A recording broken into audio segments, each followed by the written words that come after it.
একটা খবর দেখলাম যে আসছে নতুন কমিটি। বিএনপির অঙ্গ সংগঠনগুলোর শীর্ষ পদে যেতে আগ্রহীদের দৌড়ঝাঁপ।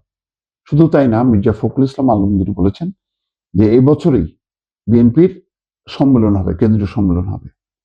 সবই ঠিক আছে, কিন্তু এই যে 11টি সংগঠনের যে কমিটি হবে, সম্মেলন হবে, এখন কিন্তু গত 15 বছর 17 বছর কঠিন অবস্থার মধ্যে পাড়ি দিয়েছে বিএনপি।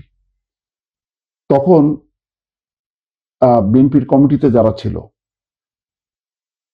তারা সহ নেতা কর্মী শুভাকাঙ্ক্ষী সবাই কিন্তু আসলে দৌড়ে পড়ছিল।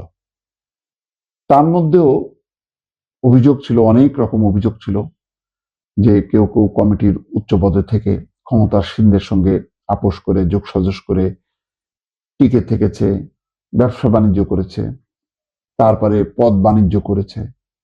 এখন কিন্তু একেবারে ভিন্ন পরিস্থিতি। এখন নিরঙ্কুশ সংখ্যাগরিষ্ঠতা পার্লামেন্টে, শক্তিশালী সরকার বিএনপির। এখন একচেটিয়া অবস্থা অনেকটাই বলা যায় বিএনপির। কিন্তু মনে রাখা দরকার, এখানে বিরোধী দল শক্তিশালী, মিডিয়াগুলো, সোশ্যাল মিডিয়া এবং মেইন স্ট্রিম মিডিয়া সবাই কিন্তু চোখ কান খোলা রেখে বসে আছে। কোনো ত্রুটি বিচ্যুতি হলে তারা কেউ কিন্তু ছাড় দেবে না, ইতিমধ্যে দিচ্ছেও না। কোথায় কোথায় তৃণমূলের কে চান্দাবাজি করছে, ধান্দাবাজি করছে, জুলুম করছে, এই খবর কিন্তু মুহূর্তের মধ্যে ছড়ায় যাচ্ছে।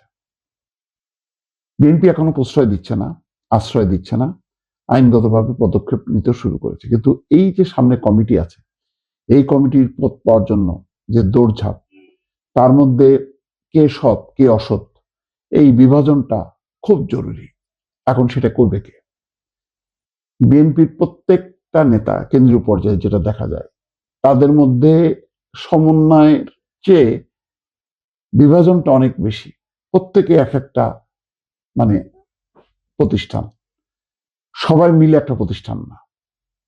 এইবার সবচেয়ে বড় চ্যালেঞ্জ হবে যদি এবার কমিটি বাণিজ্য, পদ বাণিজ্য হয়, তাহলে এই যে চাঁদাবাজি, যে অভিযোগগুলো ইতিমধ্যেই চেপে বসে আছে বিএনপির ঘাড়ের উপর, সেটা নামানোর চেষ্টা খুব জোরে সোরে শুরু হয়েছে তারেক রহমান দেশে ফেরার পর।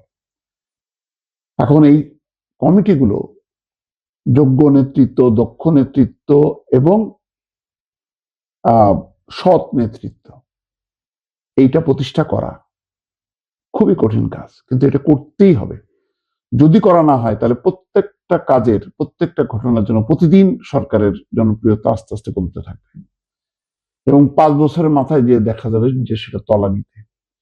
কিন্তু তারেক রহমান যেভাবে কাজগুলো করছে, যেভাবে পার্টিসিপেশন, তার বিভিন্ন জায়গায় খাল খনন কর্মসূচি, যেভাবে বাসে করে যাচ্ছেন, যেভাবে হেঁটে যাচ্ছেন, বিভিন্ন মানুষের সাথে মেশার চেষ্টা করছেন, একদম সাদামাটা জীবন যাপন যেগুলো তিনি করছেন, দেখাচ্ছেন, কোন রকম প্রোটোকলে ধার ধারছেন না, এগুলো মানুষকে ইতিমধ্যে আকৃষ্ট করেছে। এখন শুধু তারেক রহমান করলে হবে না, তারেক রহমান একরকম করলেন, তার নেতারা ভিন্ন রকম করলেন, তাহলে তো হবে না। সুতরাং এবার কিন্তু যে কমিটিগুলি করা হবে, সম্মেলন করা হবে, কেন্দ্রীয় কমিটি থেকে শুরু করে বিভিন্ন অঙ্গ সংগঠন, এখানে নেতৃত্ব বাছাইটা কঠিন কঠিন একটা পরীক্ষা।